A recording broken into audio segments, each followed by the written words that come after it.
Hi everyone, this is Anam. Welcome to PhD jobs and admission.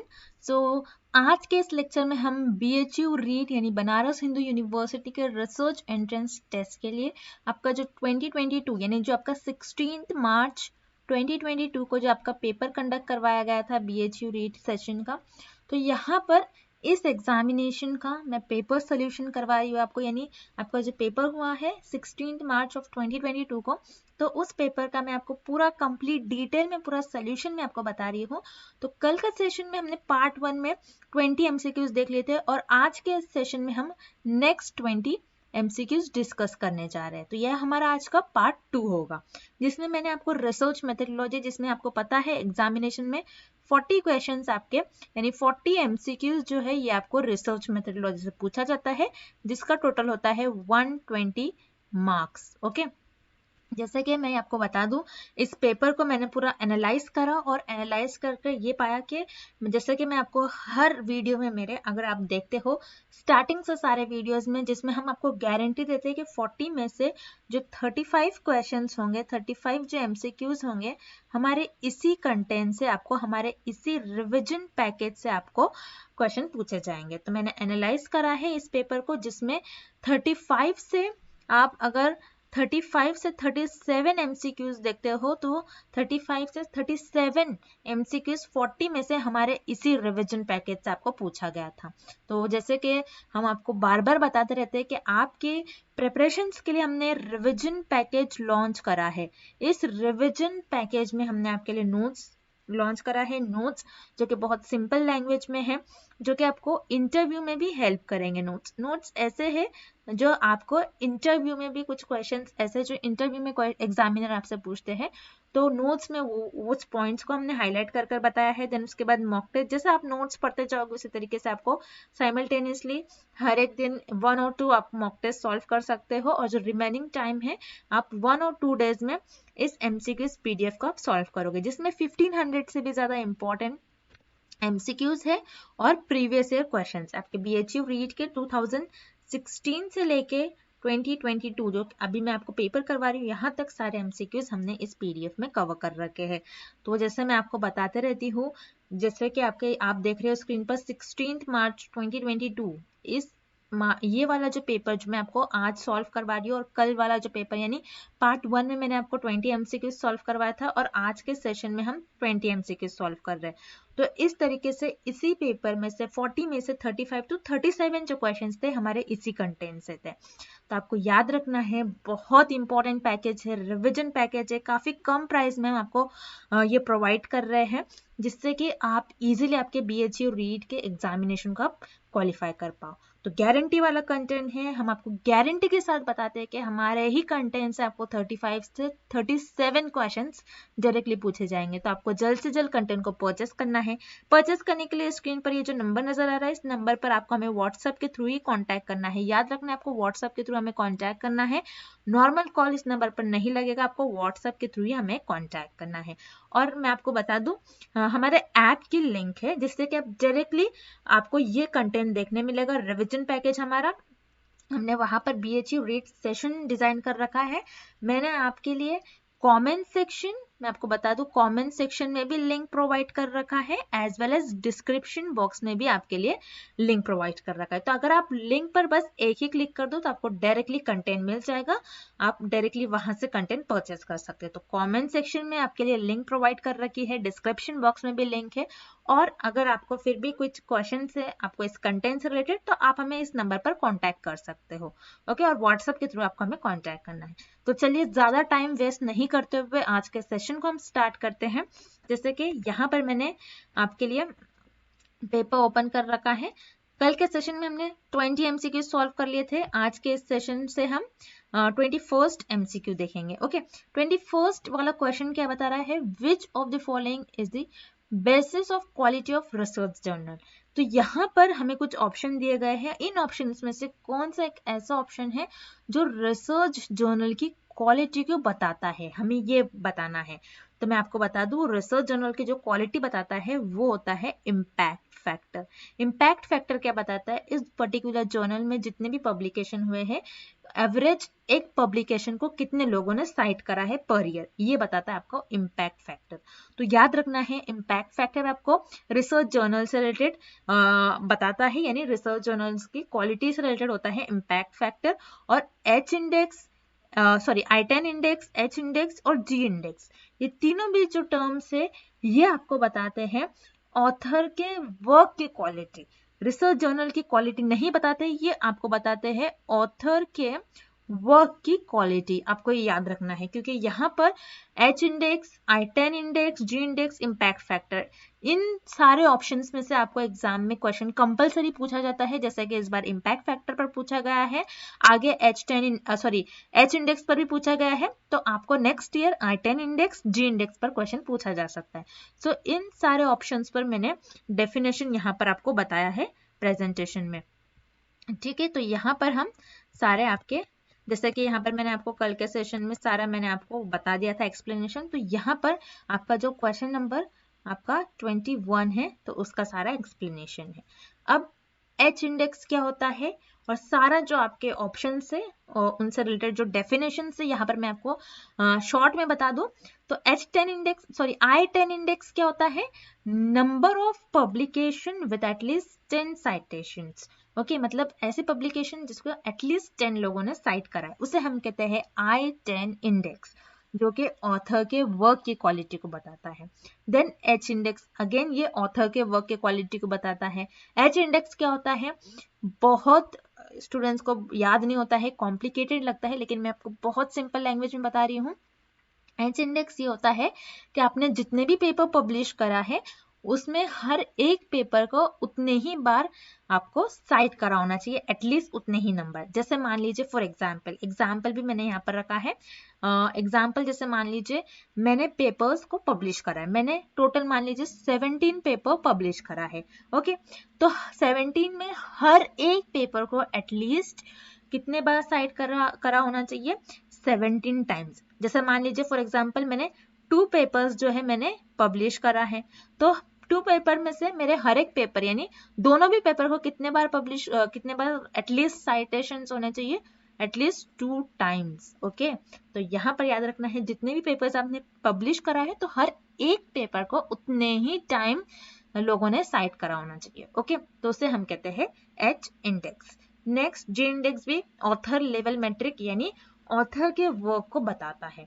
उसी तरीके से impact factor, जैसे कि मैंने आपको बताया इम्पैक्ट फैक्टर जो होता है ये जर्नल की क्वालिटी बताता है। ओके, जर्नल पब्लिकेशन की क्वालिटी बताता है, ना कि ऑथर के वर्क की। ओके, इम्पैक्ट फैक्टर बताता है कि मान लीजिए जो भी जर्नल में आर्टिकल है तो उस आर्टिकल को, उस पर्टिकुलर कोई आर्टिकल को पर ईयर में कितनी बार साइट करा गया, एवरेज। यानी मान लीजिए कोई ऐसा एक आर्टिकल है किसी जर्नल में, उसको लोगों ने एवरेज 3000 लोगों ने उसको साइट करा है पर ईयर में, यानी वो जो पर्टिकुलर टॉपिक है, वो जो पर्टिकुलर एरिया ऑफ रिसर्च है, उसको बहुत वैल्यू है। इस तरीके से ऐसा बताया जा सकता है। यानी आपको इतना याद रखना है, इम्पैक्ट फैक्टर जो है जर्नल पब्लिकेशंस के क्वालिटी को बताता है, जिसमें ये बताता है कि एक पर्टिकुलर जो पर्टिकुलर आर्टिकल जो जर्नल में है उसको पर ईयर कितने लोगों ने एवरेज साइट करा है।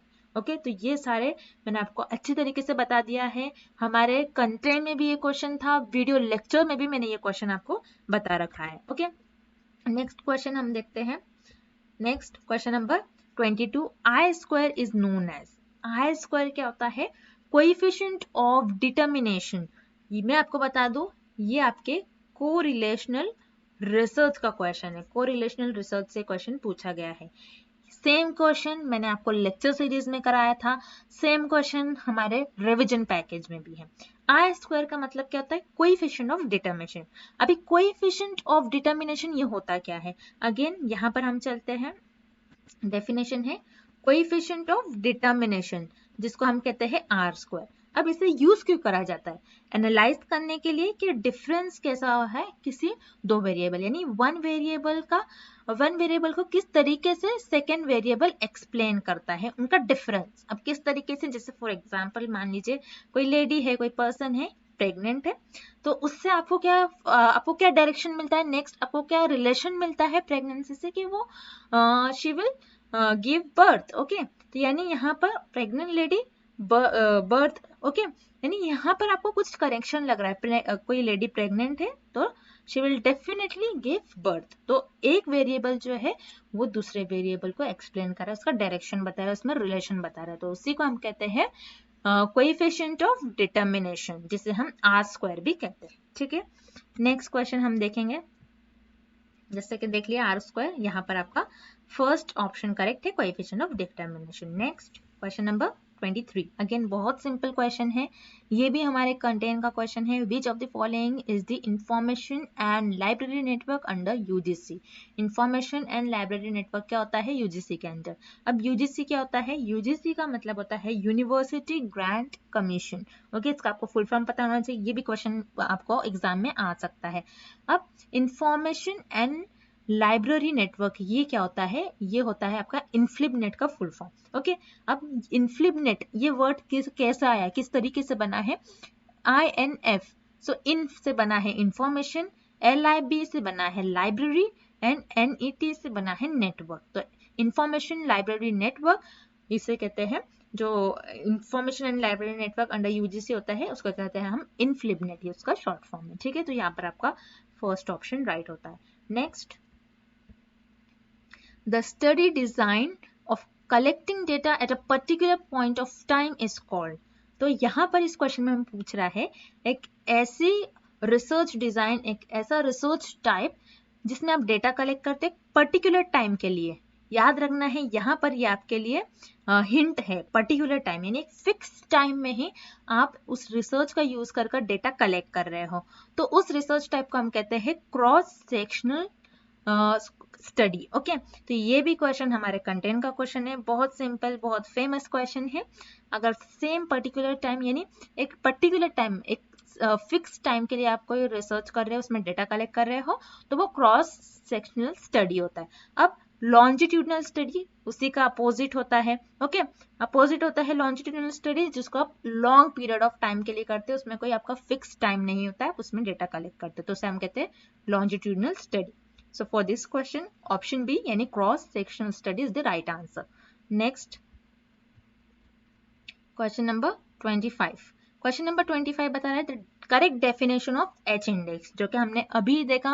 मैंने आपको question number 21 में बताया कि यहाँ पर H index, I10 index, impact factor, G index से क्वेश्चन पूछा जा सकता है। तो यहाँ पर इनसे 2 क्वेश्चन पूछा गया है, और यहाँ पर मैंने वीडियो लेक्चर्स में हमारे लेक्चर नंबर 26 समथिंग, उसमें मैंने आपको ये सारा डिटेल में पढ़ाया है, तो जिन भी स्टूडेंट्स ने मेरा वो लेक्चर देखा होगा तो वो इजीली इन सारे क्वेश्चन को सॉल्व कर पाएंगे। एच इंडेक्स की करेक्ट डेफिनेशन होती है the largest number of H such that H publication have at least H citation, यानी आपके जितने लार्जेस्ट, आपने जितने भी पेपर आपने पब्लिश करा है उतने ही सारे पेपर्स को एटलीस्ट, यानी अपने मान लीजिए जैसे मैंने आपको बताया अपने 2 पेपर आपने पब्लिश करा है, तो ये दोनों भी पेपर को, हर एक पेपर को एटलीस्ट 2 साइटेशन होना चाहिए, यानी सेम नंबर ऑफ आपके साइटेशंस होने चाहिए। तो यहाँ पर आपका करेक्ट ऑप्शन हो जाएगा ऑप्शन नंबर 4। नेक्स्ट है which of the following technique are used to control extraneous variables in research। extraneous variables क्या होते हैं रिसर्च में, आपको ये पहले इसका मतलब समझ में आना चाहिए।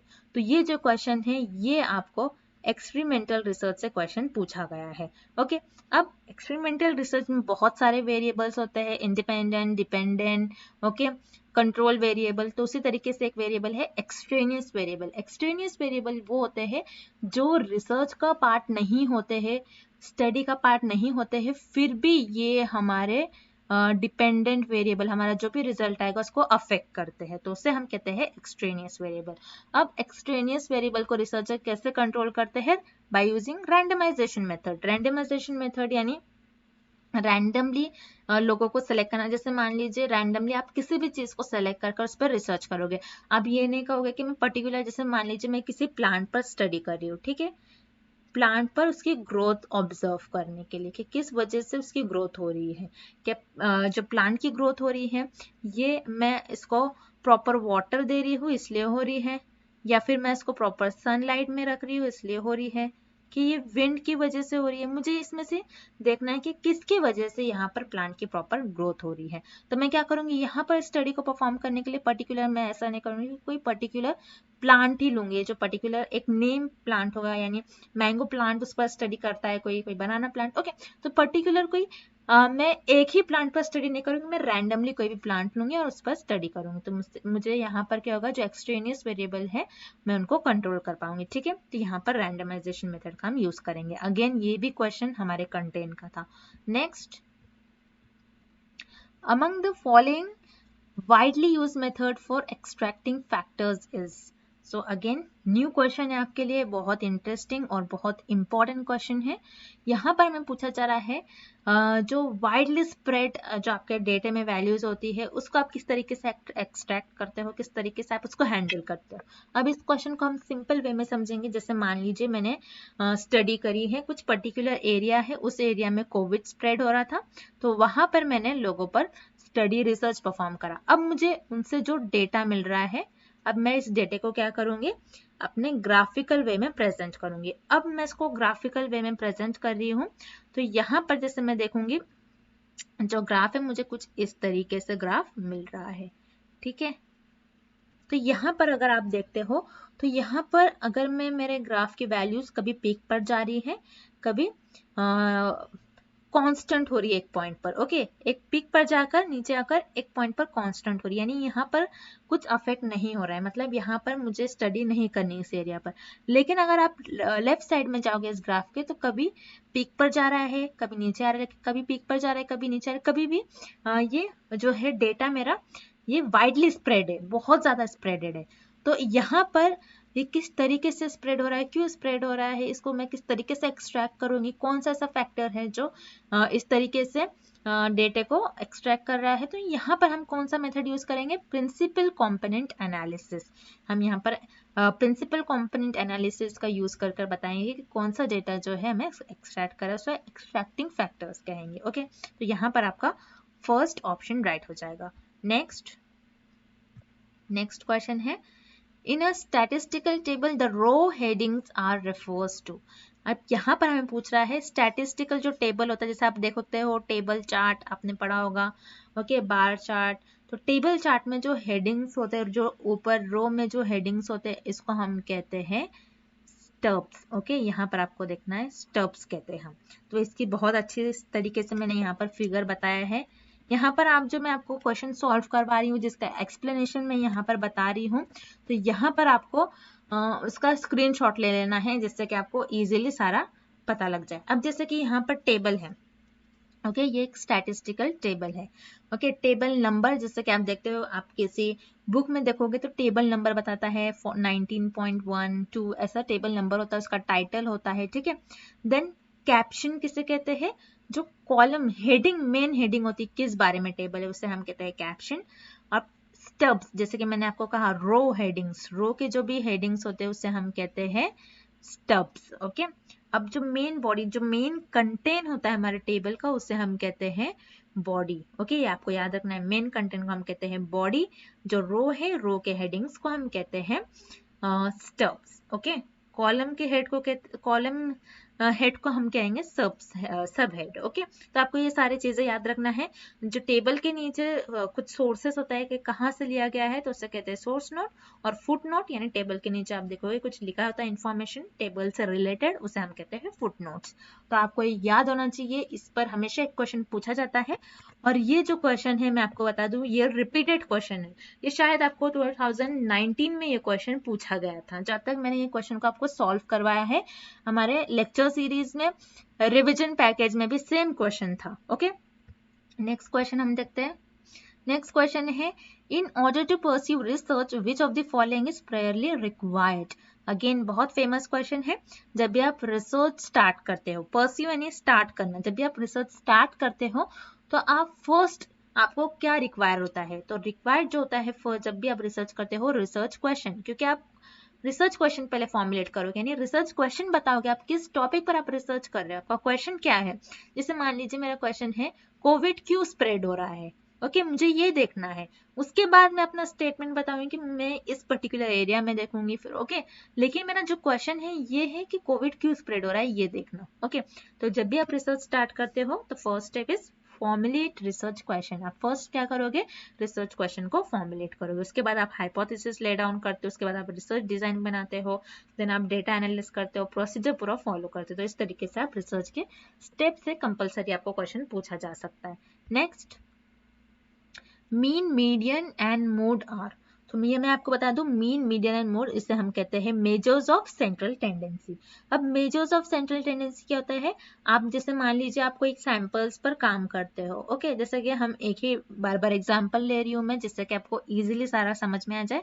कोविड से रिलेटेड आपने कुछ पेशेंट्स पर, कोविड पेशेंट्स पर आपने स्टडी करा, ठीक है, आपने उन सैंपल्स पर, सैंपल्स मान लीजिए आपके कोविड पेशेंट्स है। ओके, तो यहाँ पर आपके जो सैंपल्स है उनको आपने लिया, उनसे आपके पास कुछ डेटा मिला।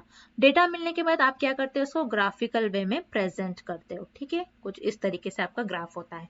अब ग्राफ के हर एक पॉइंट पर आप स्टडी करते हो। ओके, तो ग्राफ के जो हर एक पॉइंट होते हैं जो कि एक्सप्लेन करते हैं, आपको ग्राफ की वैल्यू देते हैं, उसे हम कहते हैं मीन, मीडियन, मोड। ओके, उसे हम कहते हैं मेजर्स ऑफ सेंट्रल टेंडेंसी, जिसे हम कहते हैं मीन। मीन बताता है आपको एवरेज वैल्यू, जैसे मान लीजिए आप देखोगे एवरेज जो है इनमें कौन से ज्यादा सिम्टम्स पाए गए। मीडियन, मीडियन यानी मिडल में कितने लोग थे। ओके, और मोड यानी सबसे ज्यादा सिम्टम्स। मोड क्या होता है, सबसे ज्यादा बार जो वैल्यूज रिपीट हो रही है उसे हम कहते हैं मोड।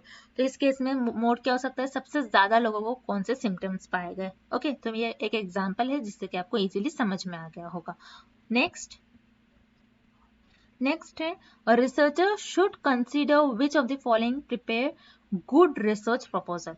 अब रिसर्चर को कौन सी चीजों का ध्यान रखना चाहिए जब उसे हम कहेंगे कि वो एक गुड रिसर्च प्रपोजल है। तो हम ऑप्शंस देखते हैं। ऑप्शन ए है, research question should B novel. Okay, तो बहुत इंपॉर्टेंट है, रिसर्च क्वेश्चन क्या होना चाहिए, नॉवेल। नॉवेल का मतलब होता है न्यू। ओके, आपका जो रिसर्च क्वेश्चन है वो नया होना चाहिए। हर एक बार आप रिसर्च किसे कहते हैं, किसी नए चीज के बारे में इन्वेस्टिगेट करना, किसी नए चीजों को खोजना। ओके, ऐसे चीजों को खोजना जिसके बारे में पहले से कोई चीज आपको पता नहीं हो। तो रिसर्च उसी टॉपिक पर, उसी क्वेश्चन पर की जाती है जो कि नया हो। ऑलरेडी अगर जो टॉपिक पर रिसर्च करी गई उसे तो हम रिसर्च कहेंगे नहीं। Okay, next, research protocol should be ethical and relevant. तो यहाँ पर ऑप्शन बी भी करेक्ट है।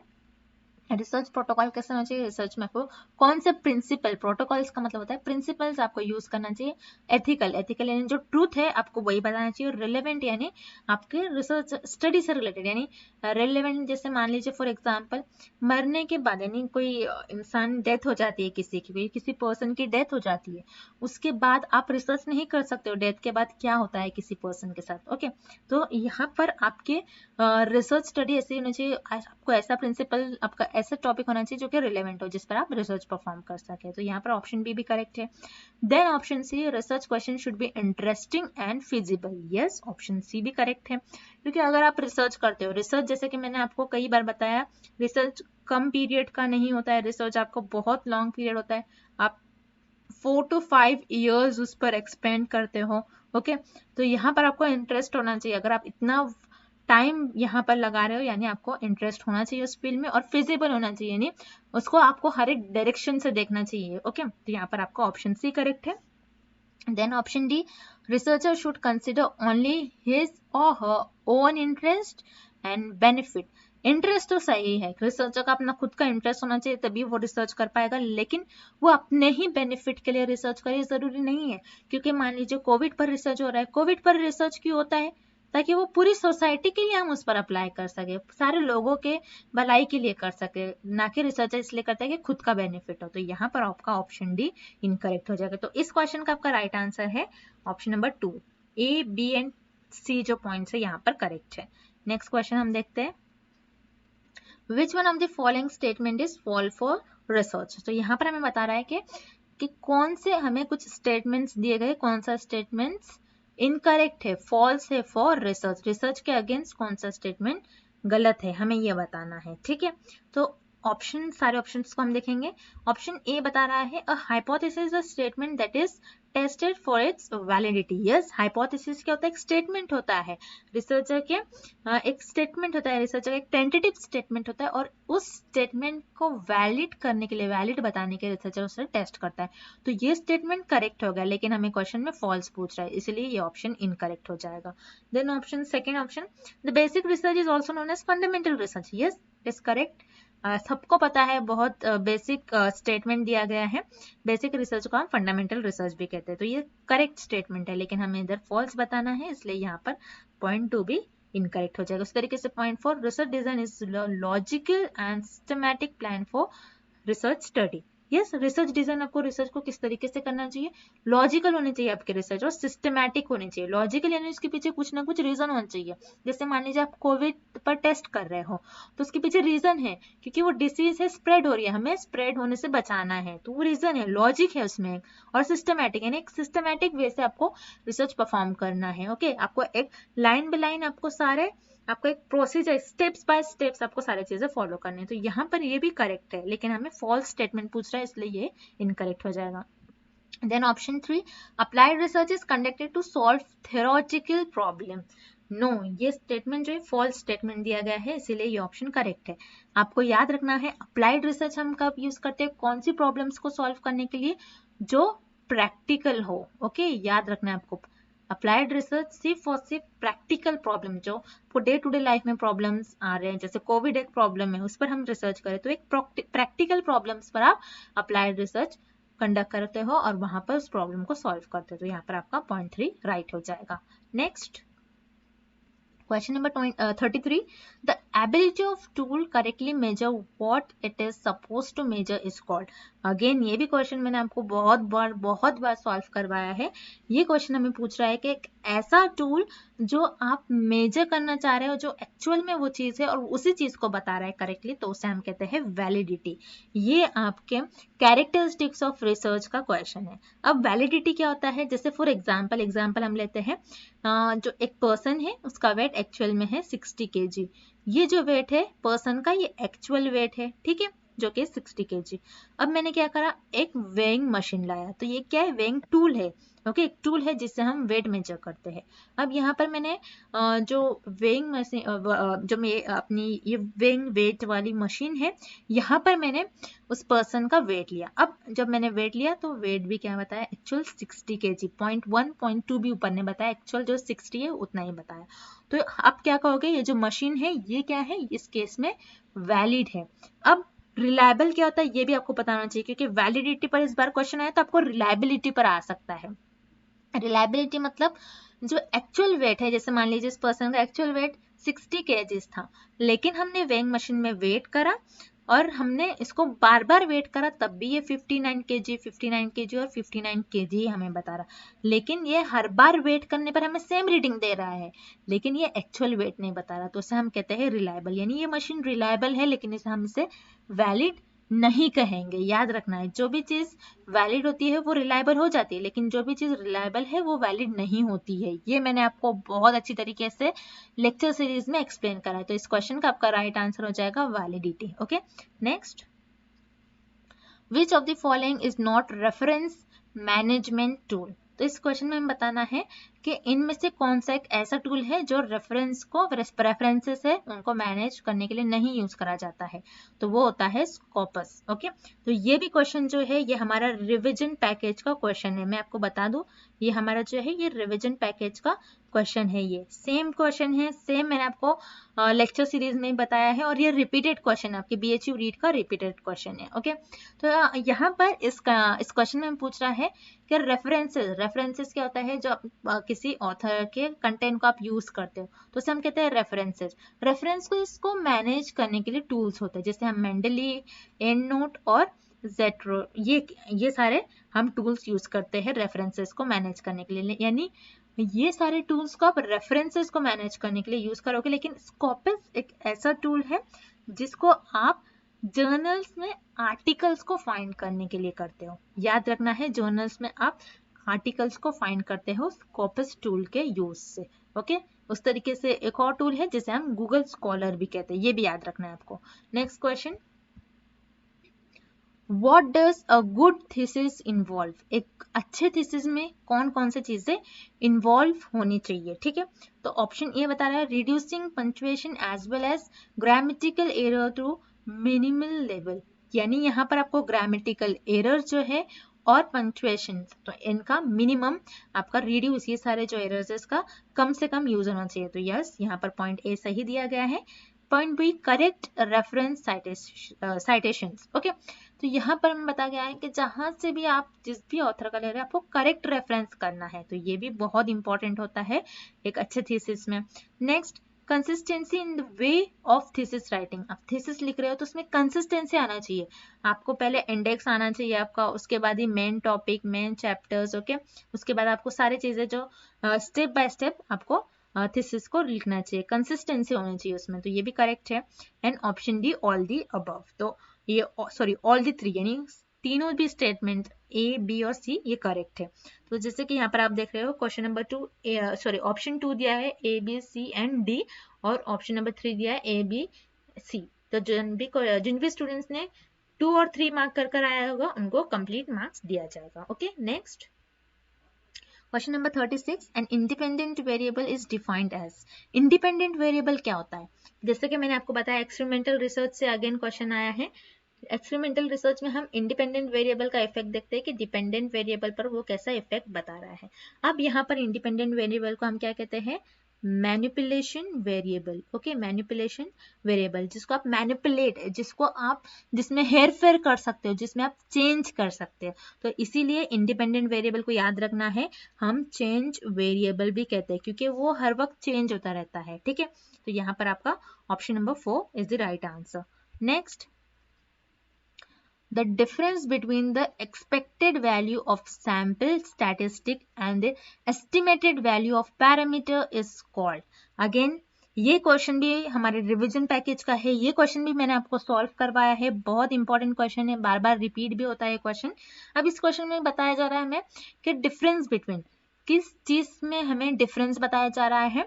The expected value of sample statistic, sample statistic यानी सैंपल से मिलने वाले जो वैल्यू आप एक्सपेक्ट कर रहे हो, and the estimated value of parameter यानी आपके पॉपुलेशन की जो पूरी मतलब आपकी जो एक्चुअल वैल्यू है, मान लीजिए एक्चुअल जो वैल्यू है और जो एक्सपेक्टेड वैल्यू है, इनके बीच का जो डिफरेंस होता है उससे हम कहते हैं बायस। अब जैसे कि यहाँ पर भी मैंने आपके लिए डेफिनेशन बना रखी है। बायस क्या होता है?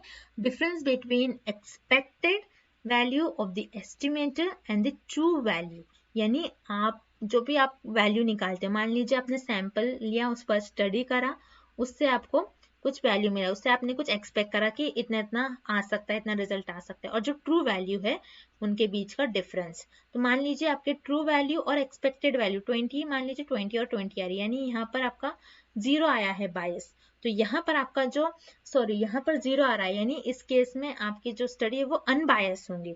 और यानी अगर इसमें कुछ आ गया, यानी आपने एक्सपेक्ट करा था 18 और आपने एक्सपेक्ट करा था 25 और जो ट्रू वैल्यू ये 20 आ रही है, मतलब यहाँ पर 5 आ रहा है, यानी यहाँ पर आपने जो भी स्टडी करा है, आपका जो भी डेटा है ये बायस है, तो इससे आपको याद रखना है, ठीक है। तो जो एक्चुअल वैल्यू होती है और जो एक्सपेक्टेड होती है उनका डिफरेंस, उसे हम कहते हैं बायस। ओके, तो यहाँ पर आपका ऑप्शन 2 राइट हो जाएगा। नेक्स्ट, अगेन जो हमने कल के क्वेश्चन में ग्राफ सॉल्व करा था, सेम ही ग्राफ है। Study the following given graph and answer the question. तो यहाँ पर हमें क्वेश्चन दिया गया है, What was the price difference between commodity A and B in the month of April? तो यहाँ पर हमें commodity A and B, commodity का मतलब होता है कोई मटेरियल, ओके, कोई भी मटेरियल, कोई भी चीज हो सकती है, तो कोई मटेरियल है, उस मटेरियल का, जैसे यहाँ पर मटेरियल A और मटेरियल B है, मटेरियल A को जो थिक डॉट है उससे रिप्रेजेंट करा गया है और मटेरियल बी को जो थिन डॉट है उससे रिप्रेजेंट करा गया है, और दोनों मटेरियल का जो प्राइस है जैन से लेके अगस्त तक ये हमें बताया गया है। अब इस क्वेश्चन में पूछ रहा है material A commodity and commodity B, जिसे हम मटेरियल भी कह सकते हैं, material A and B in the month of April, उनका हमें डिफरेंस बताना है। मटेरियल ए और मटेरियल बी का जो थिक डॉट है, तो ये वाली लाइन आपको देखनी है, तो यहाँ पर हमें अप्रैल में देखना है ये और ये, ठीक है। तो मटेरियल बी और ए में जो भी डिफरेंस है, तो मटेरियल बी कितना है 1150 प्राइस है और मटेरियल ए में 1000, तो 1150 माइनस 1000 होता है आपका 150। बहुत सिंपल क्वेश्चन था, आप देखकर आप 2 मिनट में, सेकेंड्स में आप इस क्वेश्चन को सॉल्व कर सकते हो। ओके, बहुत सिंपल स्ट्रेट फॉरवर्ड क्वेश्चन है। तो यहाँ पर आपका option number 3 is the right answer. Next question number 39, a reasoning where we start with certain particular statements and conclude with a universal statement is called। again ये question revision package का मैंने बहुत बार आपको सॉल्व कराया है, बहुत important question है। आपको यहाँ पर इंडक्टिव रीजनिंग से क्वेश्चन पूछा गया है, इस टाइम आपको डिडक्टिव रीजनिंग से क्वेश्चन पूछा जा सकता है। ठीक है, अब यहाँ पर क्या बता रहा है, एक ऐसा स्टेटमेंट, एक पर्टिकुलर स्टेटमेंट है, यानी एक पर्टिकुलर ऑब्जर्वेशन है, उस ऑब्जर्वेशन से आपने क्या करा, थ्योरी डेवलप करी, क्योंकि आपने यहाँ पर क्या बता रहा है, यूनिवर्सल स्टेटमेंट दे दिया, यानी पूरे आपने थ्योरी डेवलप कर दी एक स्मॉल ऑब्जर्वेशन के थ्रू। तो इस रीजनिंग को हम कहते हैं इंडक्टिव रीजनिंग। ओके, अब डिडक्टिव रीजनिंग क्या होता है, आपके पास थ्योरी ऑलरेडी अवेलेबल होती है और उस थ्योरी का यूज कर कर आप कोई कंक्लूजन्स देते हो। ठीक है, उसे हम कहते हैं डिडक्टिव रीजनिंग। तो inductive reasoning and deductive reasoning, तो यहाँ से आपको कंपलसरी एक क्वेश्चन पूछा जाता है, तो याद रखना है नेक्स्ट टाइम आपको डिडक्टिव रीजनिंग से क्वेश्चन पूछा जा सकता है। Next and last question, what is a research design. Research design क्या है? ठीक है, तो रिसर्च डिजाइन ये आपके स्टेप्स ऑफ रिसर्च से आपको क्वेश्चन पूछा गया है। ठीक है, अब रिसर्च डिजाइन क्या होता है, बेसिकली सिंपल लैंग्वेज में मैं आपको बता दूं, रिसर्च डिजाइन मतलब आप आपके रिसर्च में जो भी चीज करने वाले हो उसकी प्लानिंग करते हैं। ठीक है, प्लानिंग बोलेंगे, बेसिकली रिसर्च डिजाइन को हम कहते हैं प्लानिंग। आप किस तरीके से सारी चीजों की आप प्लानिंग करोगे। ओके, यानी मान लीजिए मैं रिसर्च कर रही हूँ, मैं किसी एनिमल पर रिसर्च कर रही हूँ। ठीक है, कोई एनिमल है उस पर मैं रिसर्च कर रही हूँ, तो मैं एनिमल पर जब रिसर्च कर रही हूँ तो मैं हर एक चीज पहले से ही बताऊंगी कि मैं उस पर डेटा किस तरीके से कलेक्ट करूंगी, हर एक स्टेज में किस तरीके से डेटा एनालाइज करूंगी, किस तरीके से सैंपल्स कलेक्ट करूंगी। तो ये सारी चीजें रिसर्च में प्लानिंग के थ्रू जाते हैं, क्योंकि यहाँ पर आप रैंडमली किसी भी वे में रिसर्च नहीं परफॉर्म कर सकते। मैंने अगेन आपको बताया, रिसर्च जो है आपका 6 मंथ्स 1 ईयर का टाइम नहीं होता है रिसर्च के लिए, आपको 4 to 5 उससे भी ज्यादा ईयर्स एक्सपेंड करना होता है, तभी आप अगर आप इतने ईयर दे रहे हो, यानी आपको सारी चीजें प्लानिंग के साथ करना होता है। ठीक है, तो रिसर्च में हर एक स्टेज में आप जो भी आप काम करोगे उसका फ्रेमवर्क यानी प्लानिंग, आप पहले से उसका डिजाइन बना लेते हो, तो उससे हम कहते हैं रिसर्च डिजाइन। तो इस क्वेश्चन का करेक्ट ऑप्शन है ऑप्शन ए। ठीक है, तो यहाँ पर मैंने आपको सारे जो 40 क्वेश्चंस थे, पूरे 40 क्वेश्चंस बता दी हूँ, और जिनके पास हमारा रिवीजन पैकेज है, जिन्होंने हमारा कंटेंट यूज कर रहे हैं, जो रिवीजन पैकेज यूज कर रहे हैं, वो अगर उनके पास रिवीजन पैकेज है, उन्होंने सारे क्वेश्चन देख लिए हैं, तो वो यहाँ से अंदाजा लगा सकते हैं कि यहाँ पर जो मैंने आपको 40 क्वेश्चन सॉल्व करवा दिया पूरे, इसमें से मैं अगेन आपको बता दूं 35 से जो 37 क्वेश्चंस थे, 35 से जो 37 एमसीक्यूज जो थे हमारे इसी कंटेंट से, यानी आपको हमारे रिवीजन पैकेज से पूछे गए थे। ये मैंने आपको जब भी क्वेश्चन सॉल्व कराया, हर एक क्वेश्चन में, आज के लेक्चर में तो ज्यादातर मैंने आपको बताया कि ये हमारे कंटेंट से यूज करा गया था, ये भी हमारे कंटेंट में था, ये रिपीटेड क्वेश्चन था। ठीक है, तो सारे क्वेश्चंस को आपको अच्छी तरीके से देख लेना है, सारा आपको अच्छी तरीके से, सारे आपको जो एक्सप्लेनेशन मैंने आपको कराया सारा डिटेल में मैंने आपको बताया किस तरीके से हमारे रिवीजन पैकेज के थ्रू आपको स्टडी करना है। तो सारी चीजें आपके पास अवेलेबल है, बस आपको टाइम स्पेंड करना है। मैं आपको बता दूं, आपके एग्जामिनेशन के लिए आज से सिर्फ 9 डेज रिमेनिंग है, सिर्फ और सिर्फ 9 डेज रिमेनिंग है। तो मैं आपको बता दूं, ये रिवीजन पैकेज जो है आप इसे 5 डेज में भी कंप्लीट कर सकते हो। ओके, आप अगर प्रॉपरली टाइम स्पेंड कर रहे हो, आप फोकस वे से स्टडी कर रहे हो, तो आप 5 डेज में ही हमारे इसी रिवीजन पैकेज से आप इजीली इस एग्जामिनेशन को क्रैक कर पाओगे। तो आपको जल्द से जल्द कंटेंट परचेस करने के लिए स्क्रीन पर ये जो नंबर नजर आ रहा है, इस पर व्हाट्सएप के थ्रू हमें कांटेक्ट करना है। नॉर्मल कॉल अगेन इस नंबर पर नहीं लगेगा, आपको व्हाट्सएप के थ्रू ही हमें कांटेक्ट करना है। और मैं आपको बता दूं, कमेंट सेक्शन और डिस्क्रिप्शन बॉक्स में हमारी लिंक प्रोवाइड करी गई है, जिससे कि आपको डायरेक्टली हमारा ये पैकेज, ये कंटेंट जो है BHU रीड का देखने मिल जाएगा। So that's it. I hope कि आपके अच्छी तरीके से आप प्रिपरेशन करो, जो भी आपके क्वेश्चन है, जो भी आपकी क्वेरीज है, आप मुझे कॉमेंट सेक्शन में पूछ सकते हो। एंड रिविजन पैकेज अगेन बहुत हेल्पफुल होगा, मैं आपको बार बार आपके लिए बता रही हूँ कि आप रिविजन पैकेज अगर यूज करते हो तो आप मैं आपको गारंटी देती हूँ, क्योंकि 90% हमारे प्रीवियस बैच का 90% सक्सेस रेट है, तो आप इजीली इस कंटेंट का यूज कर आपके BHU रीट 2022-2023 सेशन के एंट्रेंस एग्जामिनेशन का क्वालिफाई कर पाओगे. So that's it and thank you for watching this video.